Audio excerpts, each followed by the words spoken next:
सत्य समाचार, तटस्थ समाचार, समाज बदल्ने हाम्रो अभियान। नमस्कार, यो हो टाइम समाचार। म वीरेन्द्र मन सुरु गरौँ जसपाको संगठन अभियान सुरु सम्बन्धी प्रसंगबाट। जनता समाजवादी पार्टी नेपालका अध्यक्ष उपेन्द्र यादवले नेपाली कांग्रेस र कम्युनिस्ट पार्टी संघीयता पक्षधर नरहेको आरोप लगाउनु भएको छ।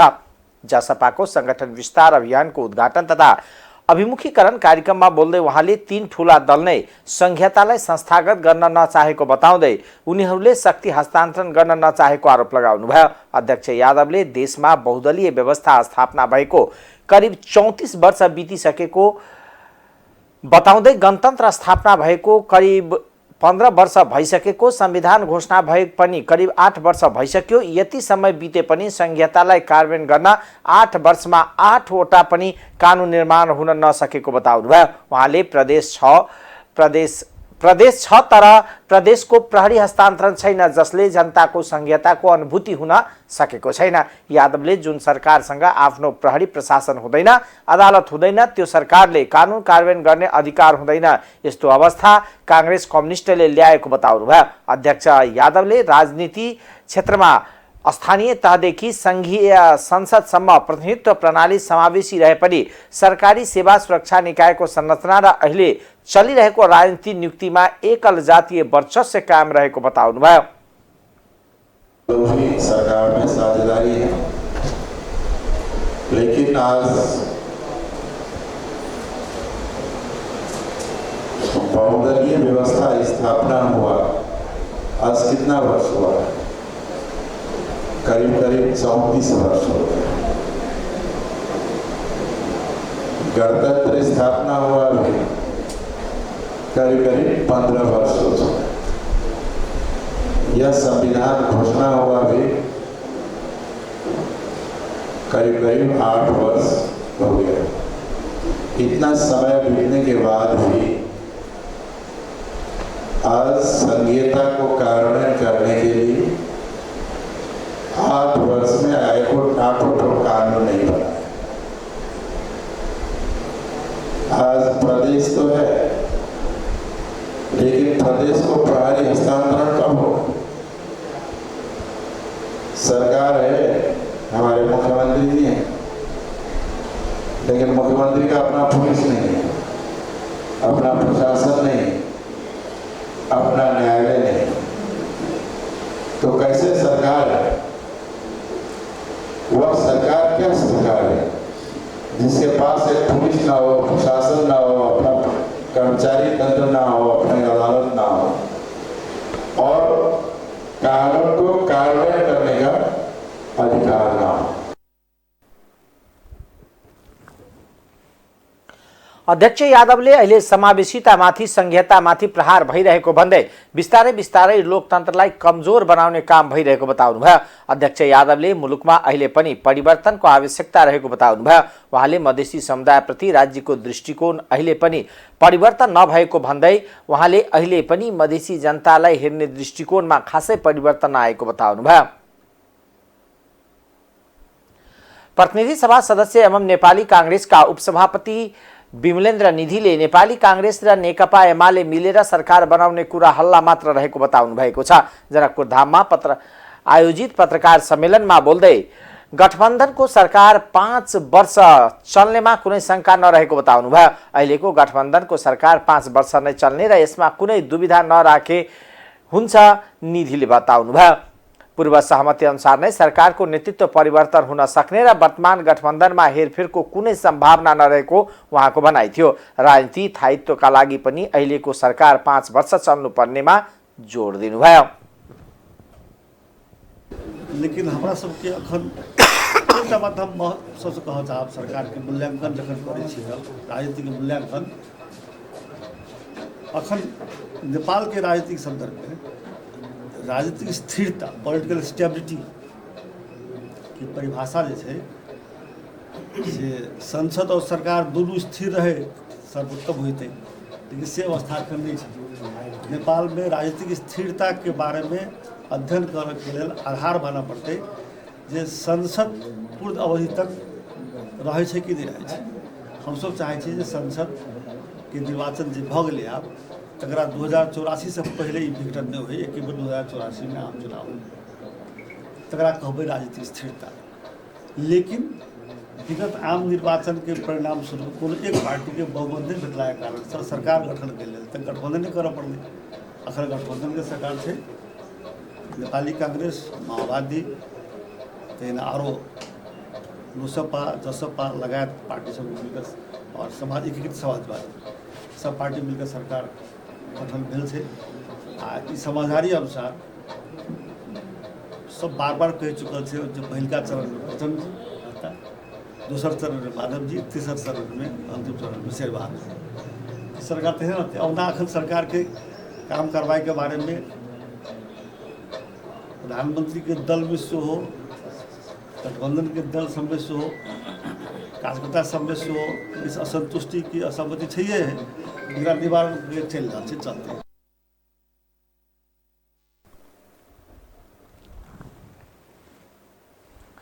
राजनीतिक प्रक्रियामा दलहरू जुट्नु, फुट्नु र मोर्चा बनाउनु लगायतका कुरा सामान्य रहेको उहाँको भनाइ थियो। विकास निर्माणका कार्यमा खुट्टा तान्ने प्रवृत्तिको अन्त्य गर्दै सबैलाई एकजुट भएर अघि बढ्न नेता निधिले आग्रह गर्नुभयो। हेटौडामा चिकित्सक कुटपिटको घटनाको विरोध गर्दै आकस्मिक बाहेकका सबै स्वास्थ्य सेवा बन्द गरिएको छ। बुधबार हेटौडा उपमहानगरपालिका 1 स्थित सन्चो अस्पतालमा कार्यरत डाक्टर विकास थापा र प्रशान्त बिरारीमाथि कुटपिट भएको घटनाको विरोध गर्दै स्वास्थ्य सेवा बन्द गरिएको हो। चिकित्सकमाथि भएको आक्रमणको दोषीलाई सरकारले कानुनी दायरामा नल्याएको भन्दै नेपाल चिकित्सा संघले स्वास्थ्य सेवा बन्द गर्न आह्वान गरे अनुरूप मकवानपुरमा पनि आकस्मिक बाहेक सबै सेवा बन्द गरिएको हेटौडा अस्पतालका मेडिकल सुपरिन्टेन्डेन्ट डाक्टर रामचन्द्र सापकोटाले बताउनुभयो। सो घटनाको विरोधमा हेटौडा अस्पतालका आकस्मिक सेवा र फार्मेसी सेवा बाहेक सबै सेवा बन्द गरिएको मेसु सापकोटाले बताउनुभयो। त्यसैगरी चिकित्सकहरूले देशभरिकै सबै अस्पतालहरूमा सेवा ठप्प पारेका छन्। अस्पतालमा ओपीडी, बिरामी भर्ना, ल्याब लगायतका सेवाहरू बन्द गरिएको थियो। सेक्युरिटी भन्ने छैन, जो डक्टरले हातपात गरेको छ त्यसको कति त्यसको अब इन्कममा केही पनि भएकै छैन नि, त्यसको अगेन्स्टमा के गर्ने त। अब संशोधन गरियो, नियम पनि आयो, सुरक्षा ऐन भन्ने आयो, स्वास्थ्य सुरक्षा ऐन होइन, तर त्यसले पनि खासमा कार्यान्वयन चाहिँ भएको छैन। अब जसलाई पिट्यो डक्टरलाई पिट्यो, अर्को पनि मतलब छैन है। अब एक ठाउँमा हामीले अब के हो त, सेन्ट्रल इन्स्टिट्युटले हामीले जहिले पनि यो कुरोमा चाहिँ भोलेकै छौँ होइन। जस्तो तपाईँको नाम्स भयो, योगी हस्पिटल भयो, अर्को टिचिङ भयो, धरान भयो होइन, पाटन भयो, पोखरा भयो, यस्तो यस्तो ठुलो सेन्टरहरूले मात्र बोल्नुपर्ने, त्यहाँको रेजिडेन्टहरूले, त्यहाँको पढ्ने विद्यार्थीले मात्र किन आन्दोलन गर्नुपर्ने त। संसार अब यो नेपालमा त यत्रो डक्टरहरू छन्, लगभग हाराहारीमा 30,000 प्लसै छन्, 30,000 छन्, तर एउटा सेन्ट्रल इन्स्टिट्युटको रेजिडेन्टहरूले नै, एउटा पढ्ने विद्यार्थीहरूले नै आन्दोलन गर्नुपर्ने किन देखियो त भन्दाखेरि यही हो तपाईँको बर्डन सबसे ज्यादा बिरामीको चाकरी हो। यहाँबाट केही नगर्नु चाहिँ कुनै खासै कसैलाई फरकै पर्दैन। अरू ठाउँमा सानो सेन्टरका डाक्टरहरूले कहिले पनि त्यो एउटा प्रोत्साहनै पाउँदैन, त्यो भएर पनि हामी बाध्य छौँ।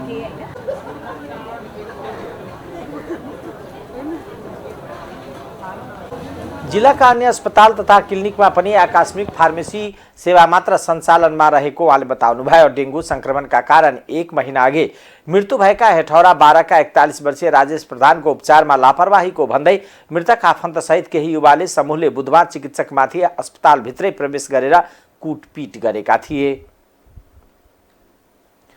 गणेशमान सिंह स्मृति बाटिका तथा प्रतिमा स्थापना संरक्षण समितिले विगत 23 वर्ष अघि निर्माण गरेको लौह पुरुष एवं प्रजातन्त्र सेनानी स्वर्गीय गणेशमान सिंहको पूर्णकदको प्रतिमा अनावरणको तयारी पूरा गरेको छ। समितिका अध्यक्ष माथवर सिंह बस्नेतले पत्रकार सम्मेलन गरी असार 2 गते राष्ट्रपति रामचन्द्र पौडेलले प्रतिमा अनावरण गर्नुहुने र त्यसका लागि सम्पूर्ण तयारी पूरा भएको जानकारी दिनुभयो। भक्तपुरको सूर्यविनायक नगरपालिका 5 सुरवनेश्वर मन्दिरको डाँडामा निर्माण भएको गणेशमान सिंह स्मृति बाटिकाको निर्माणसँगै उद्घाटन एवं प्रतिमा अनावरणको तयारी पूरा भएको भन्दै उहाँले बाटिकाको गुरुयोजनालाई पूर्णता दिने काम भने निरन्तर रहने बताउनुभयो।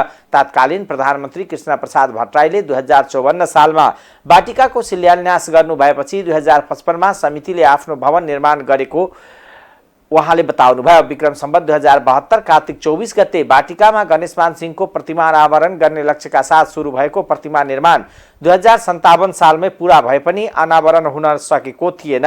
समितिका अध्यक्ष बस्नेतले 4 करोड लागतमा अहिलेसम्म शालिग कार्यालय एवं पालेघर मुख्य द्वार सिडी मरम्मत र बाटिकाको संरचना निर्माण गरेको बताउँदै अन्य संरचना भने निर्माणकै चरणमा रहेको बताउनुभयो।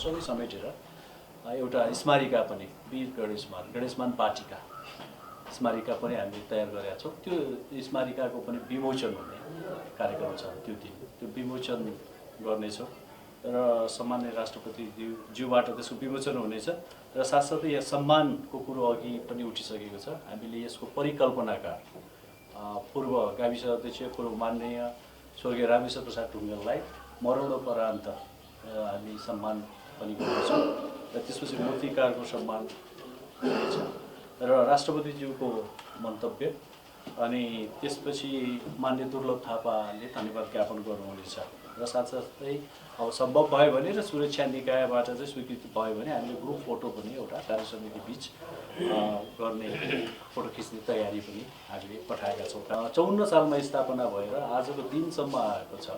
केही पूर्वाधार विकासका कामहरू त भएका छन् तर अब यसलाई पुरै चाहिँ एउटा बाटिकाकै वास्तविक स्वरूप दिनको लागि चाहिँ करिब 33 करोड रुपियाँ लाग्ने एउटा टिपिआर तयार भएको छ हाम्रो।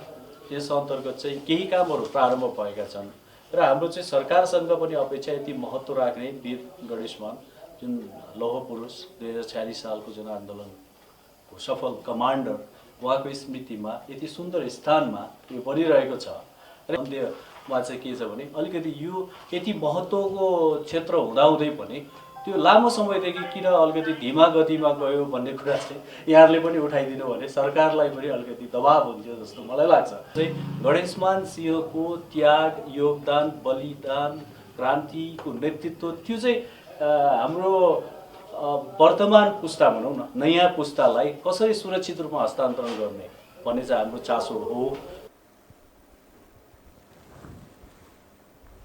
शालिग निर्माण पूरा भएको 23 वर्ष बिते पनि माओवादी द्वन्द्व जनआन्दोलन परिवर्तित राजनीति परिवेश कोरोना महामारी लगायतका विभिन्न कारणले कार्यक्रम हुन सकेको थिएन।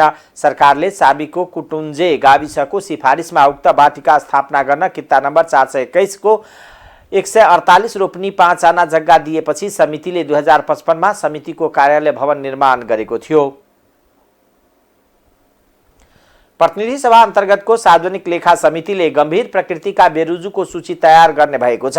समितिको बसेको बैठकले सदस्यको सुझावका आधारमा समितिले यस्तो बेरुजु फर्चटको सम्बन्धमा यस अघि दिएको निर्देशनको अवस्थाका बारेमा सरकार महालेखा परीक्षकको कार्यालयसँग सुझाव लिन लागेको छ। मुलुकमा बेरुजु फर्चट सम्बन्धी समस्या सम्बोधन गर्न सबै मन्त्रालय र आयोगका लेखा अधिकृतलाई बोलाएर छलफलका आधारमा साझा धारणा बनाएर अघि बढ्ने समितिको निष्कर्ष छ।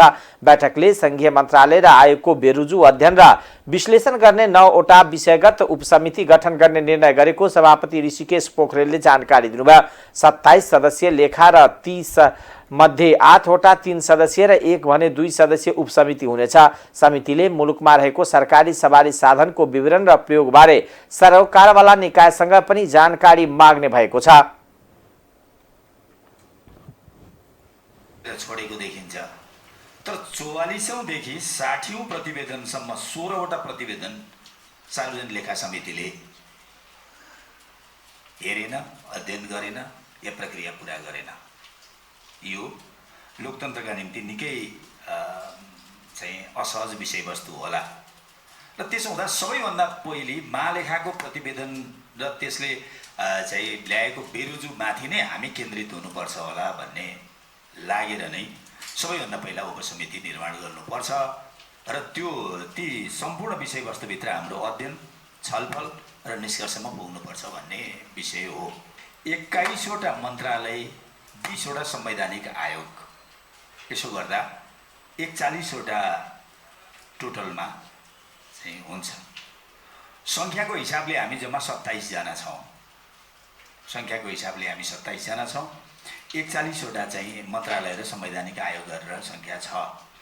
44औं प्रतिवेदनदेखि चाहिँ 60औं प्रतिवेदनसम्म हामीले अध्ययन गर्नु छ र त्यसलाई निष्कर्षमा पुर्याउनु छ भने हामी जटिल मोडमा छौँ। मन्त्रालय र थारू आयोग यहाँ चाहिँ 27 जना। यसअघि बैठकमा सदस्य अमरेश कुमार सिंह, तेजुलाल चौधरी, योगेश कुमार भट्टराई, जनार्दन शर्मा, रामकृष्ण यादव, राजेन्द्र कुमार केसी, गोकुल प्रसाद बास्कोटा लगायतले समितिको पहिलो र मुख्य काम भनेको बेरोजु फरछट सम्बन्धी भएकोले त्यसमा ध्यान केन्द्रित हुन आवश्यक रहेको बताउनुभयो। बैठकमा सवारी साधन लगायतका सरकारी खर्च बेपरवाह ढंगबाट दुरुपयोग भएको, नयाँ सवारी साधन आवश्यकता भन्दा शोकको रूपमा खरिद गर्ने गरिएको तथा गुठी र सरकारी जग्गाको दुरुपयोग रोक्न विशेष ध्यान पुर्याउनु पर्ने विषयले प्रवेश पाएको थियो। सिंहदरबार परिषदमा कर्मचारीको संख्या भन्दा सवारी साधनको संख्या बढिरहेको समितिले लोकप्रियता भन्दा तथ्य र वास्तविकताको आधारमा निर्णय र निर्देशन दिनुपर्ने तथा लामो समयदेखि बेरोजु फरछट कार्यान्वयनको प्रश्न उठेकोले साझा रणनीतिक सहित अघि बढ्नुपर्ने बैठकमा सदस्यहरूले सुझाव प्रस्तुत गर्नुभयो। सरकारले अपर अरुण जलविद्युत परियोजनाको पूर्व तयारीका लागि विश्व बैंकबाट प्राप्त हुने 6 मिलियन अमेरिकी डलर ऋण सहायता स्वीकार गर्ने भएको छ। मन्त्री परिषदको गत शुक्रबार बसेको बैठकले अपर अरुण जलविद्युत परियोजनाको पूर्व तयारीका लागि विश्व बैंकबाट प्राप्त हुने 6 मिलियन अमेरिकी डलर सहुलियतपूर्ण ऋण सहायता स्वीकार गर्ने निर्णय गरेको हो। बैठकले कर प्रणालीको सुधारका लागि राय सहितको सुझाव पेश गर्न विद्याधर मल्लिकको अध्यक्षतामा 5 सदस्यीय कर प्रणाली सुधार सम्बन्धी उच्च स्तरीय सुझाव समिति गठन गर्ने पनि निर्णय गरेको छ। त्यसैगरी मोरक्कोको माराकेसमा आयोजना हुने विश्व बैंक समूह र अन्तर्राष्ट्रिय मुद्रा कोषको संयुक्त वार्षिक बैठकमा भाग लिन अर्थमन्त्री नेतृत्वको प्रतिनिधि मण्डललाई स्वीकृति दिने निर्णय भएको छ। मन्त्री परिषद बैठकले कम्पनी दर्ता र पुँजी वृद्धि गर्दा लाग्ने शुल्क र तथा दस्तुर छुट दिने सम्बन्धी सूचना प्रकाशन गर्न स्वीकृति दिने, साल ट्रेनिङ कर्पोरेसन लिमिटेड र खाद्य व्यवस्था तथा व्यापार कम्पनी लिमिटेडलाई 10-10 हजार मेट्रिक टन चिनीको आयातमा लाग्ने भन्सार महसुलमा 50% छुट दिए आयात गर्न स्वीकृति दिने र औद्योगिक क्षेत्र व्यवस्थापन लिमिटेडको अध्यक्ष पदमा बाबुराम पन्तलाई नियुक्ति गर्ने निर्णय भएको संचार तथा सूचना प्रविधि मन्त्री रेखा शर्माले जानकारी दिनुभयो।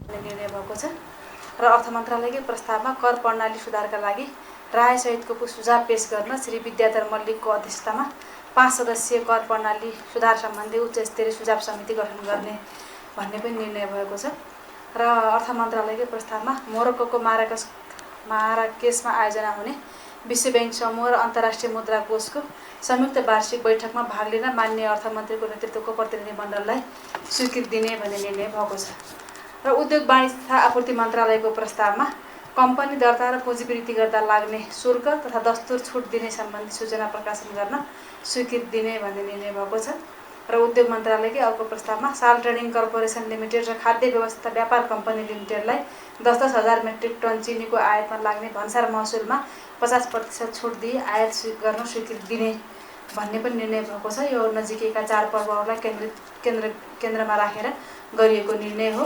त्यसै गरेर उद्योग वाणिज्य तथा आपूर्ति मन्त्रालयकै प्रस्तावमा औद्योगिक क्षेत्र व्यवस्थापन लिमिटेडको अध्यक्ष पदमा बाबुराम पन्तलाई नियुक्ति गर्ने भन्ने पनि निर्णय भएको छ र ऊर्जा जलस्रोत तथा सिँचाइ मन्त्रालयको प्रस्तावमा राष्ट्रिय सिँचाइ नीति 2080 स्वीकृत गरेको छ क्याबिनेटले र कानुन न्याय तथा संसदीय मामिला मन्त्रालयको प्रस्तावमा नेपाल न्याय सेवा न्याय समूहको सर्वोच्च अदालतका रजिस्ट्रार हरिराज कार्की समेत राजपत्राङ्कित प्रथम श्रेणीका 13 अधिकृतहरूको सरुवा गर्ने निर्णय पनि गरेको छ। हिजो सरुवा पनि भएको छ र गृह मन्त्रालयको प्रस्तावमा नेपाल नागरिकता तेस्रो संशोधन नियमावली 2080 स्वीकृत गरिएको छ। यसबाट अब यो नागरिकता जुन वितरण हो त्यसलाई सहजीकरण हुनेछ नियमावली स्वीकृत भइसकेपछि र गृह मन्त्रालयकै प्रस्तावमा विभूषण वितरण कार्यलाई मर्यादित एवं व्यवस्थित गरी विभूषणको गरिमा बढाई राष्ट्रिय सम्मानको रूपमा स्थापित गर्न, विभूषण वितरण सम्बन्धी विगतका अभ्यास, अन्तर्राष्ट्रिय प्रचलन, विभूषण सम्बन्धी ऐन, नियम र मापदण्ड समेत गर्ने भन्ने निर्णय। Convention on the law of the sea on the conservation and sustainable use of marine biological diversity of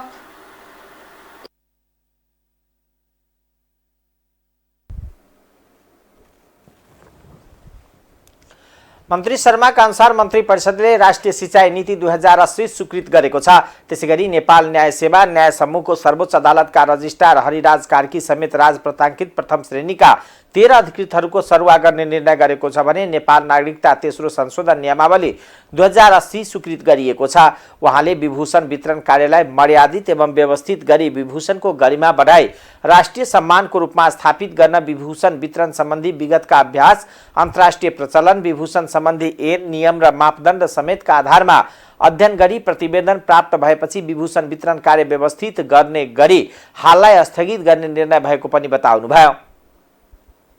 बाट गरिएको भए पनि त्यो गलत हो, त्यो भर्त्सना योग्य छ र त्यसको निम्ति कानुनी कारबाहीको निम्ति सरकार अगाडि बढ्छ। मैले यो विषयमा यति नै भनेर फेरि स्वास्थ्य मन्त्रालयले यसको विषयमा अझ समग्र विषयको पनि छलफल कसरी सम्बोधन गर्ने भन्ने विषयमा वार्ता कमिटी नै बनाएर छलफल अगाडि बढाइसकेको भएको हुनाले त्यसले नै निष्कर्ष निकाल्नेछ भन्ने यहाँ राख्न चाहन्छु। र यो चिनीको अभावको कुरा जुन गर्नुभयो, चिनीको यो अभावका लागि केन्द्रबिन्दुमा राखेर सरकारले अघि पनि मैले निर्णयमा सुनाएँ 10,000 मेट्रिक टन ल्याउनको निम्ति भन्सार छुट दिने भन्ने कुराहरू पनि भएको छ। र यसमा चाहिँ अब यो अनुगमनको कुरा अब गर्दा गर्दै पनि चाडपर्व जहिले नजिकै नै आउँछन्, एउटा ब्ल्याकमेलिङको होइन कालो बजारीको यस्ता खालका जति पनि हाम्रा समस्याहरू हुने गरेका छन् त्यो समस्याहरूको समाधान गर्नुपर्छ, समाधान हुनुपर्छ र सरकारले समयमै अनुगमन गरेर जानुपर्छ भन्ने विषय, यो चिनीको विषय, महँगीको विषय अस्ति क्याबिनेटको बैठकमा पनि हाम्रो केही छलफल भएको छ र सरकारले यसमा प्रभावकारी रूपमा नै कदम चाल्नेछ र यस्तो कालाबजारी गर्ने, सामान लुकाउने, के अरे अनएक्सपेक्टेड खालले मूल्य वृद्धि गर्ने यो कसैलाई पनि यो छुट छैन। त्यस कारणले गर्दा सरकारले दिएको सेवा सुविधा प्रयोग गर्ने कुरा आफ्नो ठाउँमा छ, त्यसलाई प्रयोग गर्नुपर्छ। सरकारले सेवा सुविधा दिएको पनि छ, यो भन्सार छुटमा यो दिने भन्ने कुरा पनि ठुलो कुरा हो। त्यसकारण नजिकैको चाडपर्वको यो समयमा, यो सन्दर्भमा काहीँ पनि यो कालाबजारी नहोस् भनेर सरकार सचेत छ र यसका निम्ति अनुगमन र गहुँ लगायतका अति आवश्यकीय खाद्य वस्तुको अभाव हुन नदिन सरकारलाई निर्देशन दिएको छ। संघीय संसद प्रतिनिधि सभा अन्तर्गतको उद्योग तथा वाणिज्य र श्रम तथा उपभोक्ता हित समितिको आइतबार सिंहदरबारमा बसेको बैठकले दशैं तिहार जस्ता चाडपर्वलाई ध्यानमा राखेर अति आवश्यक खाद्य वस्तुहरूलाई अभाव हुन नदिन सरकारलाई निर्देशन दिएको हो। त्यसैगरी बैठकले अति आवश्यकीय खाद्य वस्तुको बिक्री वितरण सुलभ मूल्य गर्न पनि सरकारलाई सचेत गराएको समितिका सभापति अब्दुल खानले बताउनुभयो।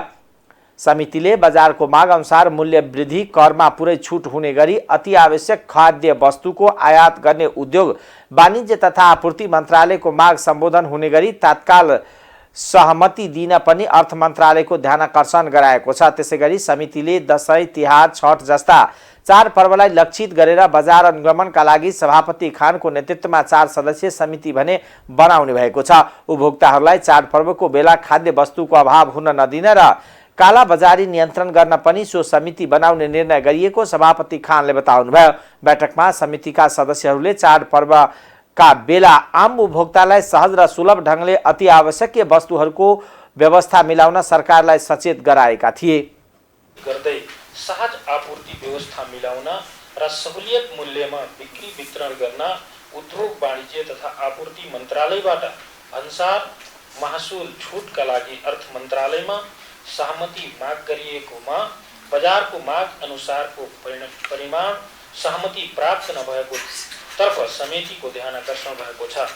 अब चाडबाडका अवसरमा बजारको माग अनुसारको परिमाणमा उक्त मन्त्रालयबाट माग भए अनुसार मूल्य अभिवृद्धि कर पूरै छुटमा र 1% अनुसार महसुल लिने गरी आयातको सहमति उपलब्ध गराउन अर्थ मन्त्रालयलाई निर्देशन दिने गरिएको छ। अनुगमनलाई पर्याप्त मात्रामा जनशक्ति र स्रोत साधनको व्यवस्था सरकारलाई मिलाउनको लागि निर्देशन दिने गरिएको छ।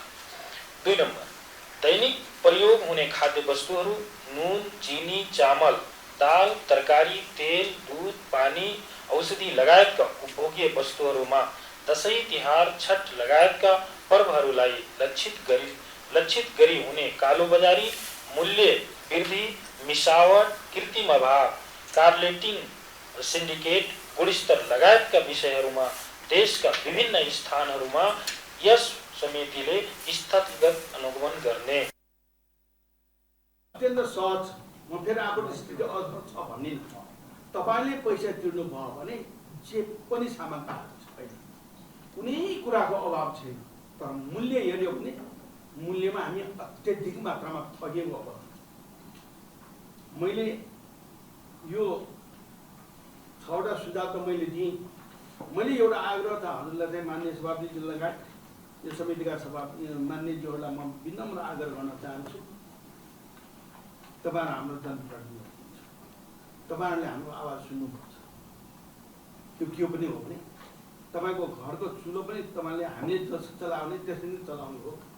तर त्यो चुलो असाध्यै महँगिसकेको अवस्था, अनावश्यक रूपमा महँगी बनाइएको अवस्था। चिनी अहिले पनि म तपाईँलाई भन्छु, अस्ति वाणिज्य विभागका दिदी साहबसँग सल्लाह लिएर उहाँकै सहमतिमा म वीरेन्द्रमा किने एउटा उद्योगमा गरेँ। मैले थाहा पाएँ 8वटा उद्योग छन् नेपालमा चलेका। 8वटा उद्योग एक दाना चिनी पनि जोडामा छैन। उनीहरूको उत्पादन चिनी अहिले बजारमा उनीहरूकै उद्योग नाममा चिनी जताततै छ।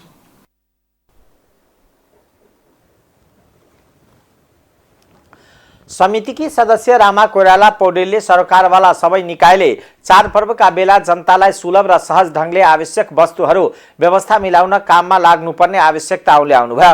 कोइरालाले सरकारले चाडपर्वका बेला नागरिकलाई सुलभ मूल्य वस्तुको आवश्यक व्यवस्था मिलाउन भन्सार छुट गर्नुपर्ने बताउनुभयो। स्वतन्त्र ऊर्जा उत्पादकहरूको संस्था नेपाल इपानले सरकारले संसदमा दर्ता गराएको विद्युत विधेयक 2080 मा निजी क्षेत्रको भूमिका बढाउन माग गरेको छ। विद्युत सम्बन्धी कानूनलाई संशोधन र एकीकरण गर्न बनेको विधेयक 2080 का सम्बन्धमा धारणा सार्वजनिक गर्न आइतबार काठमाडौँमा पत्रकार सम्मेलन गर्दै इपानले प्रस्तावित विधेयकमा विद्युत उत्पादनमा निजी क्षेत्रको भूमिकालाई कमजोर पार्ने केही प्रावधान रहेको भन्दै यसलाई सच्याउन निजी क्षेत्रको भूमिका बढाउन माग गरेको हो। साबिक विद्युत ऐन 2049 का आधारमा लिएका अनुमतिलाई नयाँ प्रावधान अनुसार नै समय दिने व्यवस्था गर्नुपर्ने, अनुमति पत्रको अवधि जलाशययुक्त जलविद्युत आयोजनाको हकमा 50 वर्ष र अन्य प्रकृतिका जलविद्युत आयोजनाको हकमा 45 वर्ष भन्ने संशोधन गरिएकोले साबिक विद्युत ऐन 2049 अनुसार नै विद्युत उत्पादनको सर्वेक्षण अनुमति पत्रको 5 वर्ष र विद्युत उत्पादन अनुमति पत्रको 50 वर्ष कायम गर्न समेत माग गरेको छ। त्यस्तै निजी क्षेत्र आफैले जलविद्युत आयोजनाको पहिचान तथा विकास गर्न सक्ने भूमिका थप गर्न माग गरिएको इप्पानका अध्यक्ष गणेश कार्कीले बताउनुभयो। उहाँले रोयल्टी बढाउन प्रस्तावलाई फिर्ता लिनुपर्ने बताउनुभयो। कार्कीले जलविद्युतको क्षेत्रमा वित्तीय व्यवस्थापन अप्ठ्यारो अवस्थामा रहेकोमा अन्य धेरै सुझाव दिएको उल्लेख गर्नुभयो।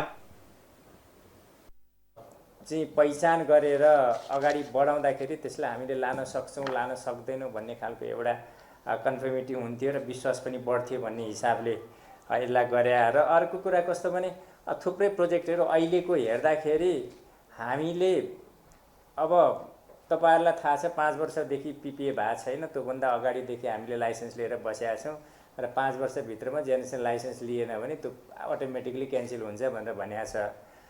तर तपाईहरुले नै कति साथ दिइराख्नु भएको छ, लेखिराख्नु भएको छ। यो वनका कारणले गर्दाखेरि, आइईका कारणले गर्दाखेरि, इआईका कारणले गर्दाखेरि कतिपय प्रोजेक्ट 5 वर्षभन्दा धेरै लामो समयसम्म पनि त्यत्तिकै अड्किरहेको छ र सर्टेन कागजहरू बुझाउन नसकेको कारणले गर्दाखेरि हामीले 5 वर्षमा चाहिँ जेनेरेसन लाइसेन्स एप्लाई गर्नै पर्ने भन्ने नियम भएकोले गरिरहेको छ। तर अहिलेको यसले गर्दाखेरि चाहिँ सबै क्यान्सल गरिदिने, त्यसपछि अब नेपाल सरकारले छुट्टै तरिकाले अगाडि बढाउने हो कि भन्ने देखिन्छ।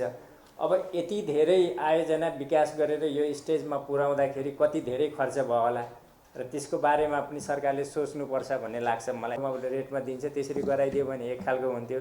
प्राइभेटलाई मात्रै गर्ने, सरकारी कम्पनी भनेर राख्ने र सरकारीले बनाउँदाखेरि पनि अब हामीले देखिराखेकै छौँ। अब तामाकोसी पनि देखियो, अरू प्रोजेक्टहरू पनि देखियो र अहिलेसम्मको इतिहास हेर्ने हो भने जलविद्युतको क्षेत्रमा प्राइभेट सेक्टरले बनाउँदाखेरि त्यही कुरा राम्रो रेटमा बनाइरहेको हुन्छ। त्यसले गर्दाखेरि यदि कम्पिटिसन गर्ने नै हो भने फ्री कम्पिटिसन गर्नुपर्छ भन्न खोजिया मात्रै हो। हामीले समयअनुसारले गर्दा त्यो भनेर त्यो समय सापेक्ष बढाउने ठिक छ, तर त्यही अनुसारले पिपिएको रेटलाई निकै अगाडि बढ्ने र बढाउने जस्तो सुनिन्छ र त्यो पुर्याउनको लागि वित्तीय व्यवस्थापन आजकै स्थितिमा भयो भने समस्या छ। त्यसैले गर्दाखेरि हामीले सरकारलाई थुप्रै खालका सुझावहरू दिएका छौँ। यसको बारेमा पनि कम्तीमा 10 वर्षमा 12, अब यो 12 वर्ष भनौँ, 12 वर्षमा प्रत्येक इप्पानले प्रस्तावित विधेयकमा सबै सरकारलाई क्षमता अनुसार अधिकार बाँडफाँड गरे जस्तो देखिए पनि सीमाना नदी र राष्ट्रिय ग्रिडमा जोड्ने विद्युत आयोजनाका कारण स्थानीय सरकारले कुनै पनि आयोजनाको अधिकार नपाउने सम्भावना रहेको जनाएको छ। अब आर्थिक समाचार।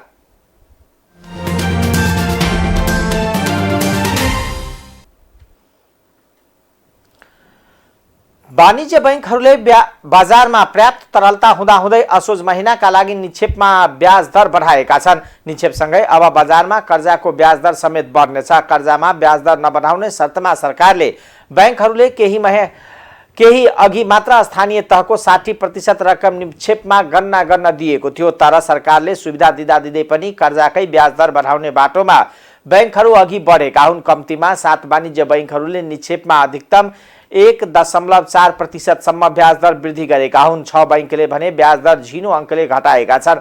बैंकहरूले आफूसँग रहेको ठूलो आकारको संस्थागत निक्षेप परिपक्व हुने अवस्था रहेकोले सो निक्षेप फिर्ता जान नदिन ब्याज दर बढाएका हुन्। संस्थागत निक्षेप ठूलो आकारको भएको र त्यो बाहिरिँदा तरलता अभाव भोग्नुपर्ने अवस्था आउन नदिन ब्याज दर बढाइएको बैंकरहरूले बताएका छन्। निक्षेपमा ब्याज दर बढाउनेमा Himalayan, Everest, Nepal investment, mega, prime commercial र नबिल बैंक छन्। प्राइम कमर्सियल बैंकले व्यक्तिगत निक्षेपमा सबैभन्दा बढी 11.358% ब्याज दिने जनाएको छ। संस्थागत निक्षेपको ब्याज दर 9.358% तोकेको छ। बजारमा कर्जाको माग ठप्प जस्तै रहेको र पर्याप्त तरलता रहेकोले बैंकहरूले कम्तीमा असोज महिनामा ब्याज दर नबढ्ने बताइरहेका थिए। असोज सम्म बैंक तथा वित्तीय संस्थाले 74 अर्ब रुपियाँ निक्षेप वृद्धि गरेकोमा करिब 38 अर्ब रुपियाँ मात्र कर्जा प्रवाह गरेका छन्। कुल कर्जा लगानी भन्दा कुल निक्षेप दोब्बरले बढी हुँदा पनि बैंकहरूले ब्याज दर बढाएका हुन्। अन्तर्राष्ट्रिय समाचार।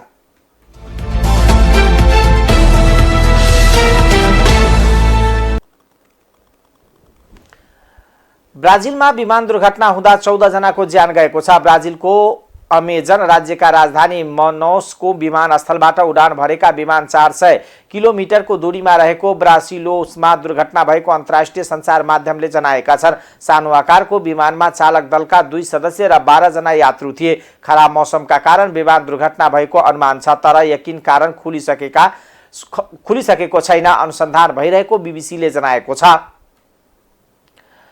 खाद्यान्न ओसार्ने 2वटा मालवाहक पानी जहाज नयाँ मार्ग प्रयोग गरेर ब्ल्याक सी हुँदै युक्रेनी बन्दरगाह चोर्नो मार्स पुगेका छन्। युक्रेनी बन्दरगाह अधिकारीहरूका अनुसार टापु राष्ट्र पलाउन झण्डा फहराउँदा बन्दरगाह पुगेका ती जहाजका चालक दलका सदस्यमा युक्रेन, टर्की, अजरबैजान र इजिप्टका नागरिक छन्। यी जहाजले इजिप्ट र इजरायलमा 20,000 टन गहुँ ढुवानी गर्नेछन्। युक्रेनी सूर्यमुखी तेल, जौ, मकै, गहुँ आपूर्ति गर्ने विश्वको सबैभन्दा ठूलो देश हो। ब्ल्याक सी को तटबाट कियभले नयाँ मार्गमा जहाज सञ्चालनलाई प्राथमिकता दिएको छ। पश्चिमा मुलुकले लादेको प्रतिबन्धका कारण आफ्नो खाद्यान्न र मल निर्यात प्रभावित भएको मस्कोले गुनासो छ। साथै युक्रेन जाने जहाजमाथि सैन्य कारबाही गर्ने धम्की दिएको छ। गत साताको प्रारम्भमा ओडेसाको युक्रेनी बन्दरगाहमा रोकिएको जहाजलाई लक्षित गरी रुसले आक्रमण गरेको आरोप बेलायतले लगाएको छ। मस्कोले युक्रेनी बन्दरगाह पूर्वाधारलाई आक्रमणले निशाना बनाउँदै आएको छ, जसले इजेमेल र रेनिको बन्दरगाहमा बारम्बार आक्रमण गरेको छ। विश्वव्यापी खाद्य सुरक्षालाई कमजोर पार्ने उद्देश्यका साथ मस्कोले अन्न निर्यात हुने स्थानमा आक्रमण गरेको आरोप किभले लगाएको छ। लामो समयदेखि खडेरीका कारण केनिया लगायतका अफ्रिकी मुलुकमा खाद्यान्नको चरम अभाव हुन नदिन रुसले युक्रेनी अन्न निर्यातमा अवरोध गर्न नहुनेमा रुसी अधिकारीहरूले जोड दिएका छन्। टाइम्स समाचार अहिलेको लागि यति नै। हेर्दै गर्नु होला टाइम्स टेलिभिजन। नमस्कार।